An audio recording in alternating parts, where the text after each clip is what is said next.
West Ham have firm interest in Crysencio Summerville, not to be confused with Jimmy Summerville, different in almost every single way. We've not made a bid for Jimmy Summerville. Thank you. He's passed it. Well, playing football at least. Crysencio Summerville, on the other hand, is a mere 22 years of age. He's a spring chicken, quite frankly, and a Dutch one at that. Obviously plays for Leeds United.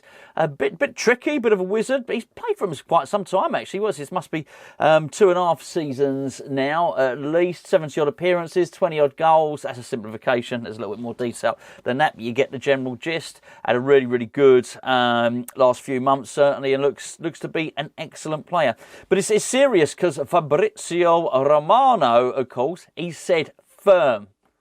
I don't know why I did that. The firmest of interest in Crysencio Summerville, actually. So West Ham are serious, and today it has got serious, I have to say that. We got a bit wing crazy. Really, it's gone full on wing platter today, because apparently Jota Silva, he is back.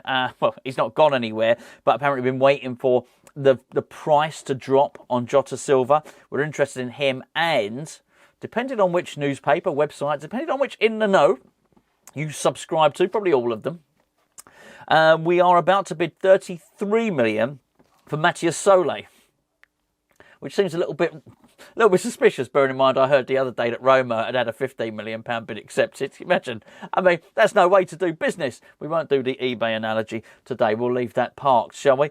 So, Tripolos Wingos on this one, 3 wingers. And then these not just links, by the way. You know, these are people saying it's going to happen. So I don't know why it's been ramped up. Well, I do. I've got a suspicion why it's been ramped up. And that is Julen Lopetegui. I think he's become impatient. I think he's had enough. And I'll tell you what, we know, don't mess with the J-Lo. Don't mess with Julen from the block. Because we've seen before, when he has enough at Wolves, he goes for a perambulation, doesn't he? So, if we don't want him to scarper, we better get things done. He's not made any threats, by the way. He's said nothing at all. However, another in the know, ex-West Ham United employee has said today that Julen Lopetegui he said, I don't care which right back I get. Just give me a bloody, can I have a player, please? The last bit I made up completely. Sorry, I'm not attributing. Don't attribute the last thing I said to ex-West Ham United employee. So I will paraphrase. Ex-West Ham United employee has said that Julen Lopetegui has informed the club he doesn't care whether he gets Aaron Wan-Bissaka or Carl Walker-Peters. Doesn't care.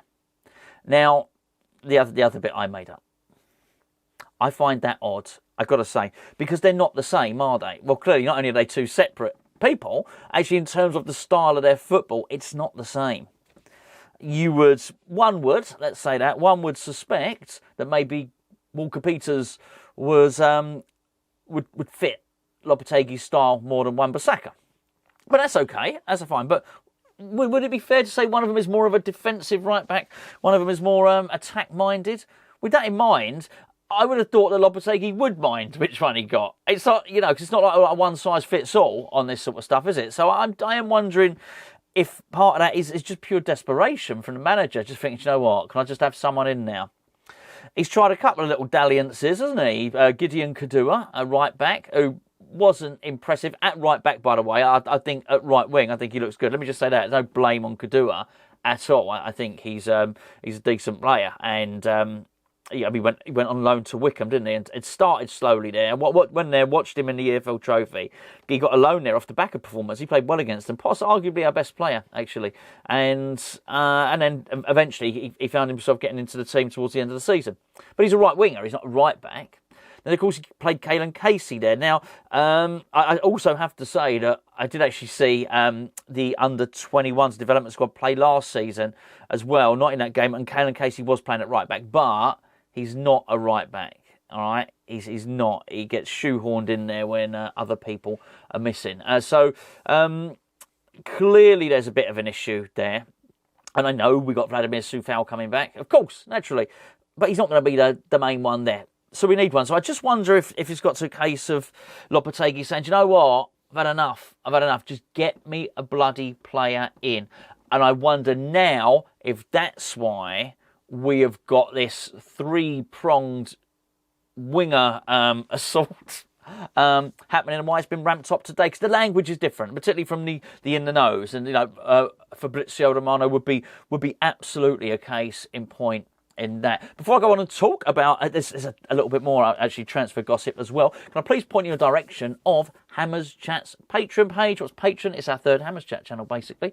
The main reason that myself and Gio are able to bring you daily content for free on YouTube is because of our magnificent patrons. So we got a whole extra channel. It's a subscription service, but we like to think it's really, really good value. There's 3 separate tiers, and realistically, it's the best way that you guys can support Hammers Chat. Now, we've got so much stuff going on there. We've got podcasts galore.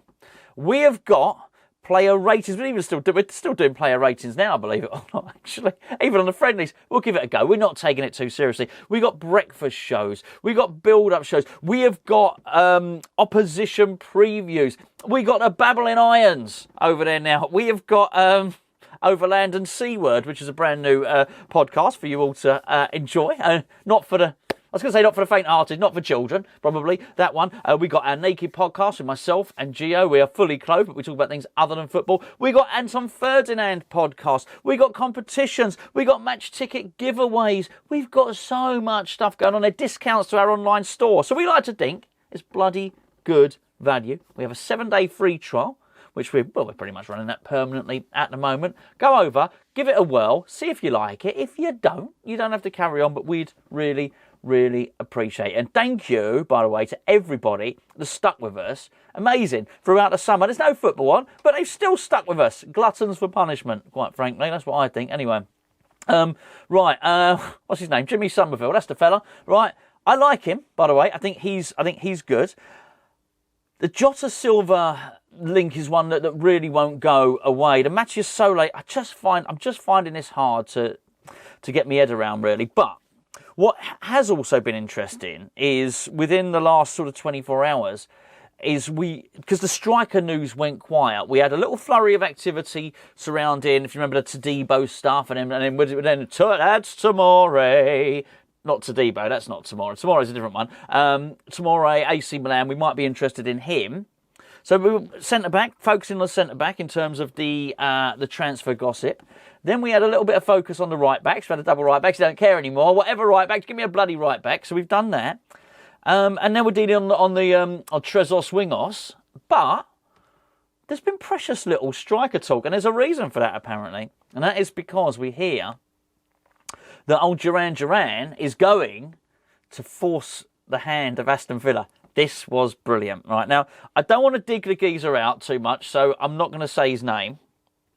Because last thing I want to do is people be get any abuse online. Far from it, right? But it was somebody that was suggesting that he was a... I don't want to get it wrong, but I got the impression from his Twitter feed that he was a freelance journalist with associations to the Daily Mirror. He suggested that John Duran, of course, the Colombian striker, plays for Aston Villa. West Ham are interested in this guy. That he would try and force through a move because he wanted to move to West Ham.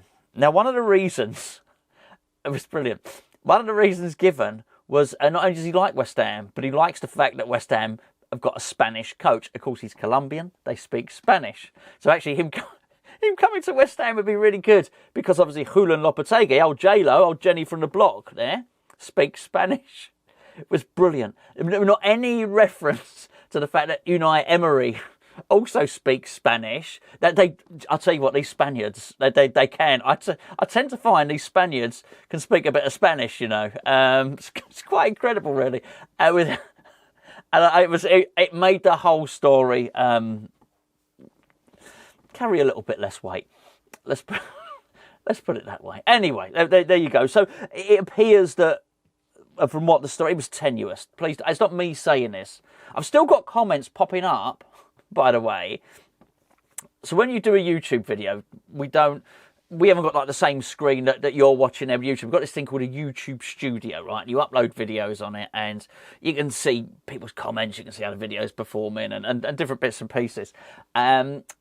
But it doesn't just give you videos for comments for your most recent video. It gives you your most recent comment. And at the point of me recording this, like Monday afternoon, very late Monday afternoon, getting towards Monday evening, really, I've still got comments popping up from the Calvert-Lewin video. People saying this is typical West Ham, going to buy an injured player. And not only did I say it in the video that we weren't going to buy him, I've since subsequently mentioned it twice just to reiterate, we're not buying him. If it's Everton trying to sell him to us, and they're still coming. I'll tell you one thing I have gathered is nobody wants Dominic Calvert-Lewin, and it's nothing to do with the fashion or the teeth. Nothing at all, quite frankly. It's to do with the injury. I might do a Callum Wilson video tomorrow.